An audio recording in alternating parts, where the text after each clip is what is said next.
ബ്രഹ്മാവിന്റെ നിർദ്ദേശത്താൽ ദേവന്മാർ, അസുരന്മാർ, ഋഷികൾ, ഗന്ധർവന്മാർ, നാഗങ്ങൾ തുടങ്ങിയവരെ ദക്ഷൻ സൃഷ്ടിച്ചുവെങ്കിലും ഇവരുടെ സംഖ്യ പരിമിതമായതിനാൽ പ്രജാസൃഷ്ടിയുടെ ഉദ്ദിഷ്ടഫലം ലഭിച്ചില്ല. വിന്ധ്യാപർവ്വതത്തിൽ തപസ്സനുഷ്ഠിച്ച ദക്ഷന് മുന്നിൽ മഹാവിഷ്ണു പ്രത്യക്ഷനായി അസിഗ്നി എന്ന സ്ത്രീയെ പത്നിയായി നൽകി.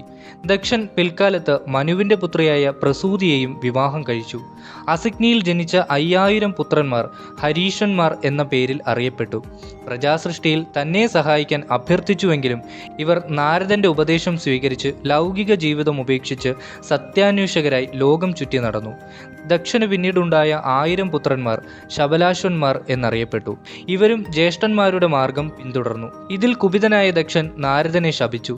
അസിഗ്നിയിൽ ദക്ഷനുണ്ടായ 60 പുത്രിമാരെയും പ്രസൂതിയിൽ ജനിച്ച 24 പുത്രിമാരെയും കശ്യപൻ, ചന്ദ്രൻ, ധർമ്മദേവൻ തുടങ്ങിയവർക്ക് വിവാഹം ചെയ്തു നൽകി. ദക്ഷപുത്രിയായ ദാക്ഷായണി